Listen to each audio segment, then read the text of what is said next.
전도입니다. 여기 안디옥은 수리아에 있는 안디옥이 아니고 비시디아에 있는 안디옥입니다. 그러니까 이 비시디아 안디옥은 소아시아, 소아시아라고 하는데 지금은 투르키예죠. 터키인데 투르키의 중남부 지역에 있는 그런 도시입니다.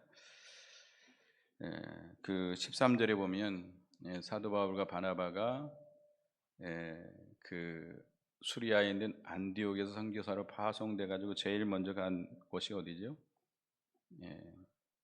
구브로라고 하는 섬입니다. 구브로 섬에서 복음을 전했고 거기서 바보라고 하는 항구에서 배를 타고 이제 밤빌리아에 있는 버가에 이릅니다. 거기는 이제 소아시아에 있는 그 항구 도시죠. 그런데 마가 요한이죠. 마가 요한이 바나바와 바울을 따라왔다가 예루살렘으로 돌아가고 맙니다. 이 마가 요한은 바나바와 바울을 수종들어서 복음을 전하는데 좀 유익을 주려고 왔다가 가는 곳마다 환영은커녕 핍박을 당하고 또 잠자리도 불편하고 먹는 것이라든지 또 그 당시에는 이동하는 것이 뭐 배를 타든지 걸어가든지 해야 되는데 굉장히 힘들었을 것입니다. 뭐 돈이 있어가지고 뭐 여관을 빌려서 잠을 자고 그런 거 아니잖아요. 돈도 없이 가는 길이기 때문에 무척 힘들었을 것입니다. 그래서 마가 요한은 너무 힘들어서 예루살렘으로 돌아가고 맙니다. 하나님의 일을 하다 보면 여러 가지 환난과 핍박과 어려움이 있습니다. 그럴지라도 우리가 잘 참고 그 고난에 참여하는 자는 예수 그리스도의 고난에 참여하는 것이고 결국은 예수 그리스도의 그 영광에 참여하는 일입니다. 복음을 위해서 우리가 많은 환난을 당하는 것은 하늘나라에 가서 큰 상급을 받게 되는 것이죠. 또 하나님께서는 감당할 수 있는 그런 시험과 환난을 주는 것입니다. 힘써서 믿음으로 나가면 능히 감당할 수 있을 텐데 마가 요한이 믿음이 없어서 결국 돌아가고 말았습니다. 물론 그가 이제 나중에 회개하고 사도 바울에게 있어서 상당히 유익한 자가 됐다고 디모데후서 4장 11절에 말하고 있습니다. 이제 비시디아 밤빌리아의 버가에서 떠나서 비시디아 안디옥으로 들어가게 됩니다. 이 비시디아 안디옥은 버가보다 더 위쪽에 있는 그런 도시죠. 근데 그곳에 회당장이 율법과 선지자의 글을 읽은 후에 이 바나바와 바울에게 백성들에게 권할 말이 있으면 권하라. 하나님께서 전도의 기회를 준 거죠. 그래서 바울이 손치돼서 그들 앞에서 복음을 전합니다. 그래서 16절에 이스라엘 사람들과 및 하나님을 경외하는 사람들아 들으라. 이 이스라엘 백성의 하나님이 우리 조상들을 택하시고 애굽에서 나그네 된 그 백성을 높여 큰 권능으로 인도해내사 광야에서 약 40년간 그들의 소형을 참으시고 가나안 땅 7조석을 면하사 그 땅을 기업으로 주시기까지 약 450년간이라. 이 비시디아 안디옥 회당에서 사도 바울이 복음을 전하면서 유대인들에게 하나님을 경외하는 자들아라고 인정을 하면서 어떻게 하는 것이 하나님을 바로 경외하는 것인가라고 경외하는 것을 알려주기 위해서 그렇게 서두를 꺼냈습니다. 그래서 하나님께서 이스라엘 백성들의 조상을 택하시고 애굽에서 그들을 큰 권능으로 구원해 주셨다고 그랬습니다. 근데 그들을 큰 권능으로 구원해 주셨는데 광야에서 그들이 하나님의 은혜에 보답하지 못하고 하나님을 많이 거역했습니다. 그럼에도 불구하고 하나님은 참으시고 그들을 가나안 땅으로 인도해 주셨는데 그들이 의롭기 때문이가 아니고 하나님의 약속이기 때문에 하나님의 약속 때문에 그들을 가나안 땅으로 인도해 주셨습니다. 그래서 이제 가나안 땅에 들어갔을 때 사사 시대가 사무엘 때까지 사사 시대가 열리게 됩니다. 그때 하나님께서 직접 사다를 세워서 하나님을 다스리시고 그 이스라엘 백성들이 왕을 구하니까 이 사울, 기스의 아들 사울을 세워서 40년간 왕으로 세우는데, 이 사울 왕이 하나님을 순종하지 아니함으로 그를 패하셨습니다. 패하시고 누구를 세웠습니까? 이새의 아들 다윗을 만났는데 내 마음에 맞는 사람이다, 내 뜻을 다 이루리라 라고 말씀했습니다. 다윗을 세우셔서 이스라엘을 다스리게 했습니다. 이 다윗이 하나님의 맞는 사람이다. 다윗을 만났을 때 다윗이 하나님의 마음에 맞았다고 그랬습니다. 사무엘을 하나님께서 그 이새의 집에 보내시면서 그 아들 가운데 내가 왕으로 택한 자가 있다, 그에게 기름을 부으라고 했는데, 첫째 아들, 둘째 아들이 올 때 키도 크고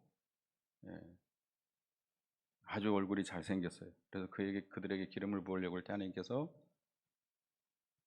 기름 붓지 말라고 그랬습니다. 하나님은 외모를 보는 것이 아니라 뭘 보는 것이다? 중심을 보신다고 그랬습니다. 하나님께서 다윗 왕의 그 중심을 보실 때 그 마음에 합한 자였습니다. 그래서 다윗에게 기름 부어서 왕을 세웠는데, 열왕기상 14장 8절을 보겠습니다. 열왕기상 14장 8절 읽어보겠습니다. 나라를 다윗의 집에서 찢어내어 내가 네게 줬거늘 너는 내 종 다윗이 내 명령을 전심으로 나를 따르며 나 보기에 정직한 일만 행하였음과 같이 아니하고, 북이스라엘 여로보암에게 하는 게 책망하는 내용인데요. 너는 내 종 다윗이 이렇게 믿음을 지킨 것을 갖지 아니하고 왜 거역하느냐라고 책망하는 거죠.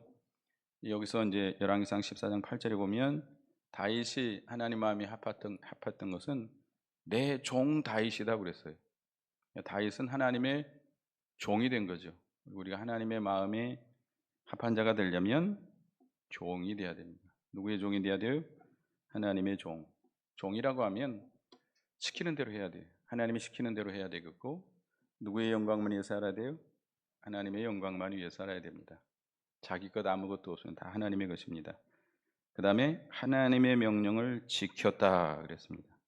하나님의 명령대로, 명하신 그 말씀대로 순종하려고 애를 썼습니다. 그리고 전심으로 하나님을 쫓았다. 하나님을 전심으로 찾고 하나님과 동행하고 하나님의 인도와 주장을 받았다는 겁니다. 이게 다윗의 신앙이죠. 우리도 늘 깨어 근신해서 늘 하나님을 전심으로 찾고 하나님과 동행하고 하나님의 인도와 주장을 온전히 받도록 힘써 나가야 됩니다. 그런 자를 하나님께서 기뻐하십니다. 또 하나님 보시기에 어떤 일만 행했어요? 정직한 일만 행했습니다. 하나님 앞에서 신앙 양심을 써서 하나님의 기뻐하신 뜻대로 정직한 일만 행했기 때문에 하나님 마음에 맞는 자가 됐습니다. 그러니까 우리는 하나님 마음에 합한 자가 되려면 종이 돼야 되겠고, 그 다음에 어떻게 해야 돼요? 하나님의 명령을 지키고 전심으로 하나님을 쫓고 하나님 보시기에 정직한 일만 행해야 되겠습니다.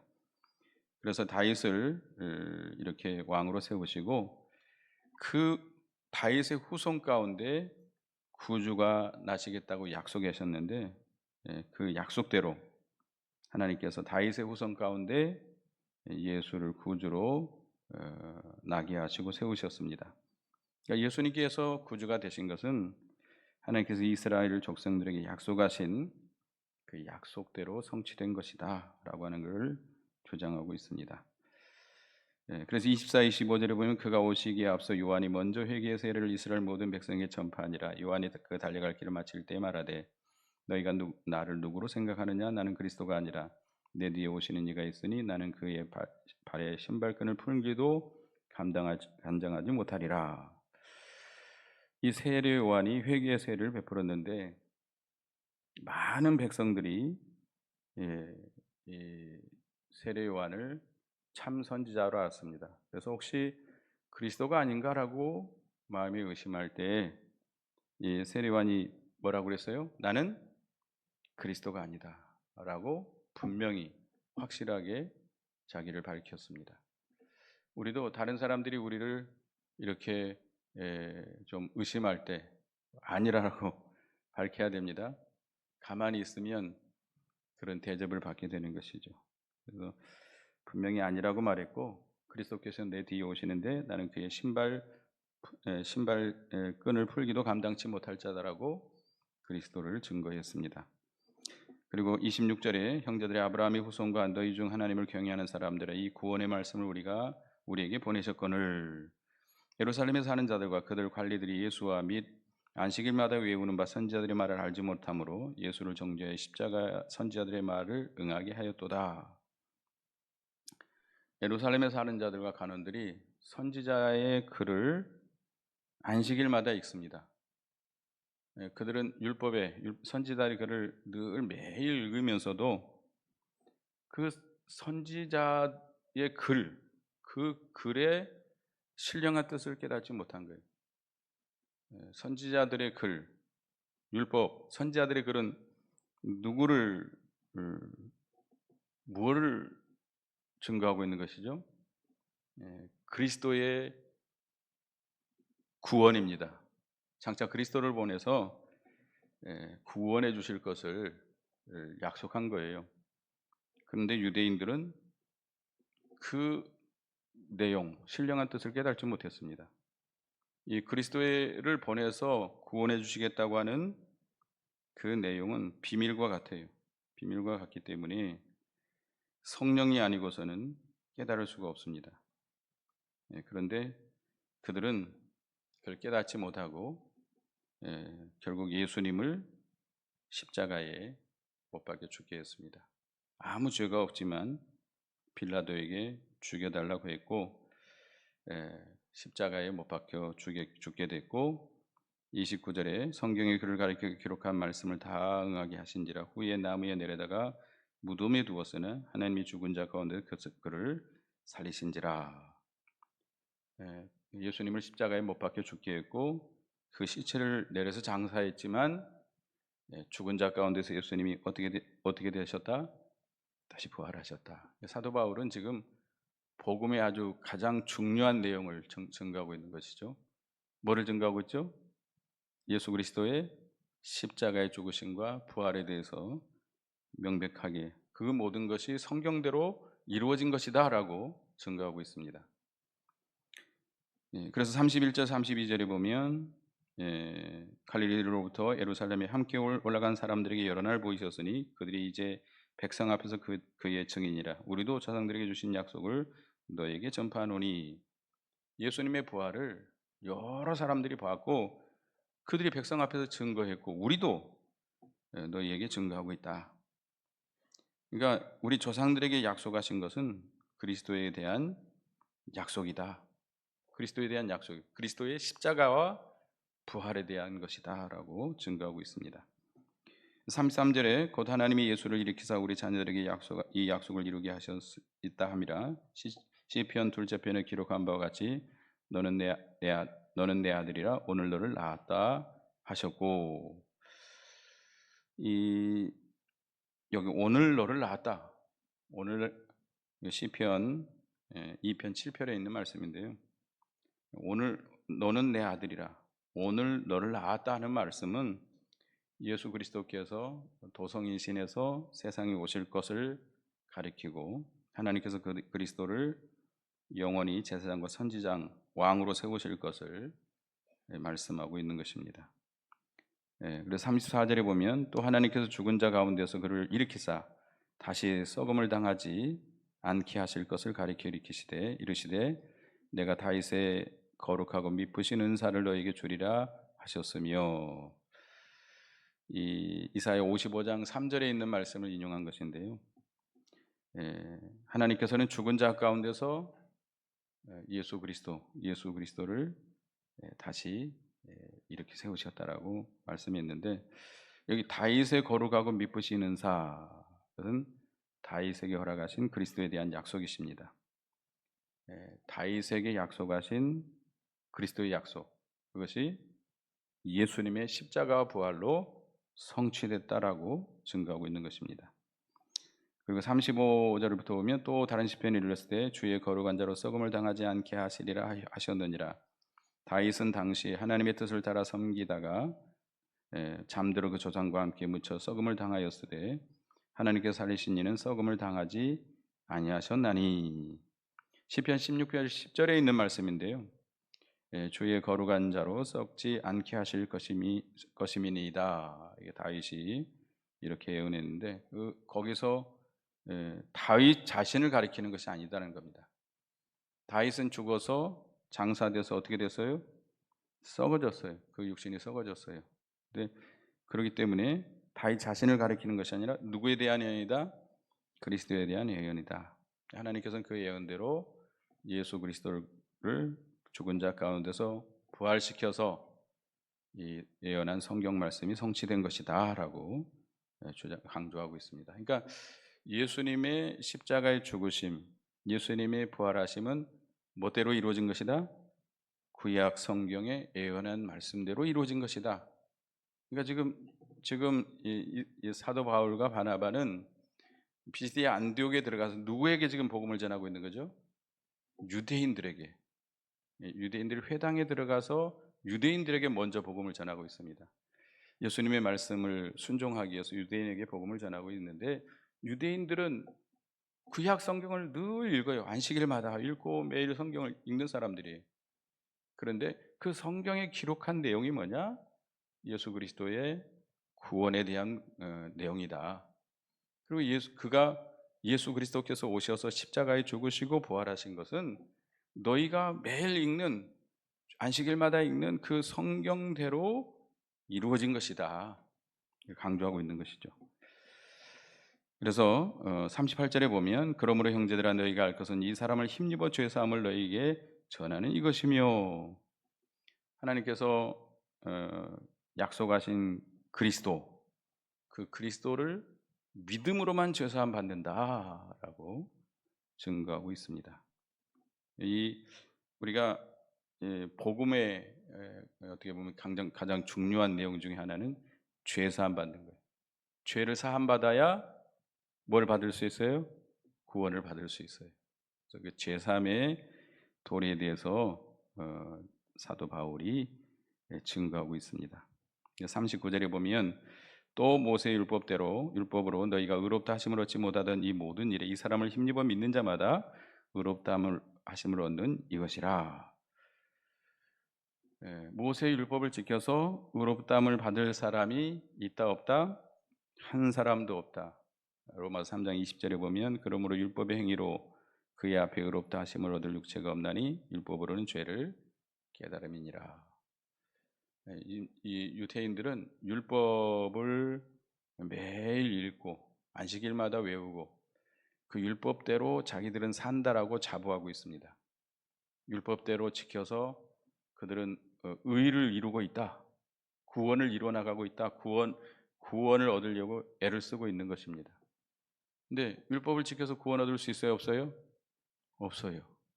율법을 지켜서 의를 얻으려고 하면 벽에 부딪혀요. 우리 인간은 전적 부패한 인간이고 선을 온전히 행할 수 있는 능력을 다 상실해 버렸습니다. 그렇기 때문에 우리 스스로 율법을 지켜서 의를 이룰 수가 없어요. 그런데도 불구하고 유대인들은 자기들이 율법의 어떤 의식적인 행위, 율법의 껍데기를 지킨다라고 그들은 생각하고 의인이라고 생각한 거예요. 근데 구원을 그들이 얻어요, 못 얻어요? 얻지 못하지요. 얻지 못합니다. 오직 무엇으로만 의롭다함을 얻어요? 예수 그리스도. 이 사람 지금까지 말한 예수 그리스도의 사도 바울이 증거하고 있죠. 성경에 예언한 대로 그리스도가 오셨고 십자가 지시고 부활했다. 예수 그리스도를 그 십자가 부활을 믿음으로만 죄 사함 받고 뭘 얻는다? 의롭다함을 얻을 수 있다. 이렇게 아주 복음의 가장 핵심을 증거하고 있습니다. 그래서 40절 41절에 보면 그런즉 너희는 선지자들을 통하여 말씀하신 것이 너에게 미칠까 삼가라. 일렀을 때 보라 멸시하는 사람들아 너희는 놀라고 멸망하라. 내가 너희 때를 당하여 한 일을 행할 것이니 사람이 너에게 일려줄지라도 도무지 믿지 못할 일이라 하였느니라 하니라. 여기 하박국 선지자가 예언한 내용입니다. 하박국 1장 5절에 있는 말씀인데요. 이스라엘 조상들이 하나님의 선지자의 말씀을 멸시하다가 망했습니다. 그와 같이 너희도 선지자들이 예언한 말씀, 그리스도에 대한 복음을 믿지 않고 멸시하다가 망할까 두렵다. 아주 대놓고 이렇게 유대인들을 책망하고 있습니다. 여기 보면 41절에 한 일을 행할 것이니, 한 일이라고 하면 그리스도를 통해서 이루어진 구원 운동이죠. 하나님의 비밀이기 때문에 인간의 지혜로서는 도무지 알 수가 없습니다. 오직 누구로만 깨달아 알 수 있어요? 성령 하나님으로만 깨달아 알 수 있고 믿을 수 있습니다. 여러분, 예수 그리스도의 십자가 부활의 도리를 믿습니까? 믿어집니까? 여러분의 지혜를 믿었습니까? 여러분 연구에서 이해가 돼서 믿습니까? 아니죠. 누구께서 믿어지게 한 거예요? 성령 하나님께서 그 구원의 도리가 깨달아지고 믿어지도록 한 거예요.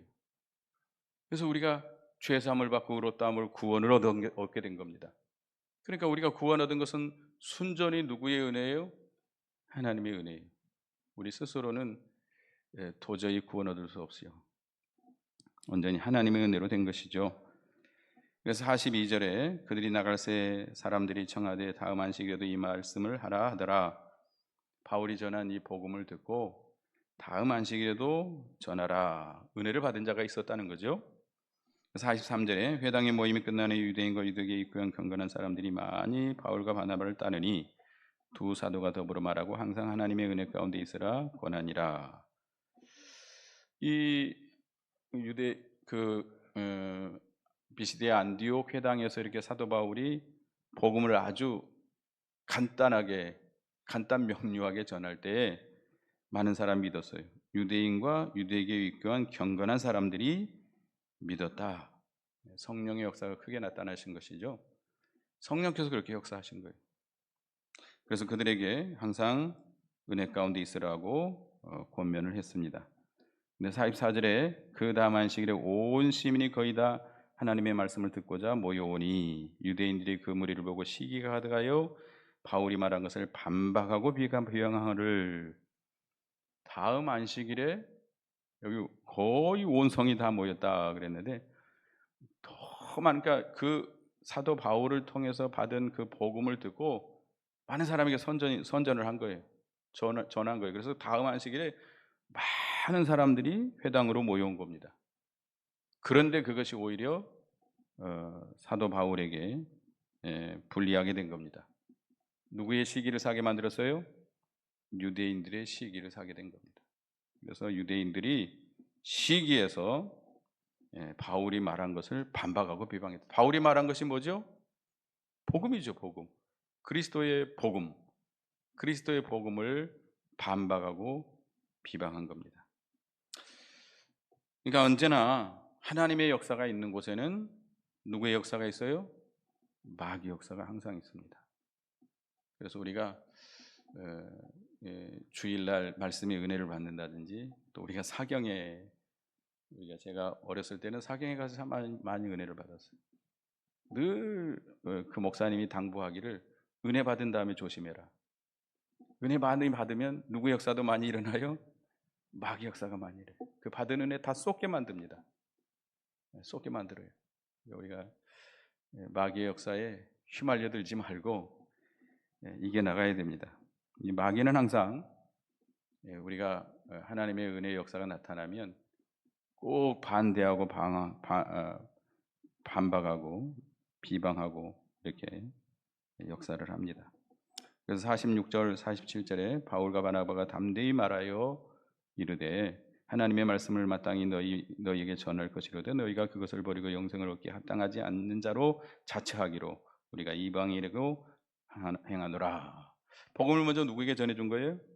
이스라엘 백성들에게 먼저 전해줬지만 그들이 믿지 아니함으로 이제 복음이 어디로? 이방인으로 나가게 됐다. 성경대로 된 거죠.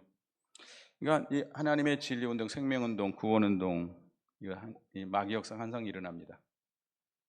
우리가 복음을 전하고 이렇게 교회를 통해서 은혜의 역사가 나타나면 꼭 마귀가 역사해요. 마귀의 역사에서 그것을 막거나 비방하거나 배척하지만 하나님의 구원 역사는 절대로 막힙니까? 막히지 않습니다. 좌절되지 않습니다. 하나님의 예정과 섭리대로 계속 진보해 나가는 것이죠. 그러나 이 복음을 반대하는 세력들은 하나님 반드시 어떻게 해요? 반드시 심판합니다. 반드시 심판해요. 반드시 때가 되면 심판합니다. 48절 49절에 이방인들이 듣고 기뻐하여 하나님의 말씀을 찬송하며 영생을 주기로 작전된 자는 다 믿더라. 사도 바울이 이렇게 복음을 전할 때 어떤 자들은 다 믿었어요? 영생을 주기로 작정된 자들, 믿기로 예정된 자들은 다 믿었다. 다시 말하면 복음을 전할 때 누구만 믿어요? 택한 자들만 믿는다는 거예요. 믿기로 예정된 자만 믿는다는 거예요. 그러니까 우리가 복음을 전하면 반대하는 사람이 많아요? 받아들이는 사람이 많아요? 반대하는 자가 훨씬 많죠. 우리가 복음을 전하다 보면 한 사람도 환영해 주는 사람 없는 것 같습니다. 그렇지만 그래도 어떻게 해야 돼요? 그래도 전해야 돼요. 씨를 뿌리는 것처럼 그래도 전해야 됩니다. 이 이방인들이, 유대인들은 복음을 비방하고 반대하지만 이방인들은 믿고 기뻐하면서 찬송했습니다.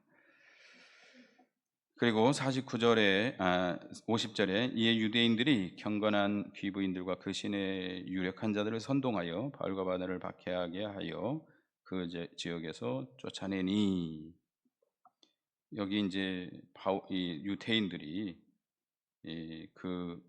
비시디아 안디옥에 있는 경건한 귀부인들, 유력한 자들을 선동해 가지고 바나바와 바울을 박해해서 쫓아냅니다.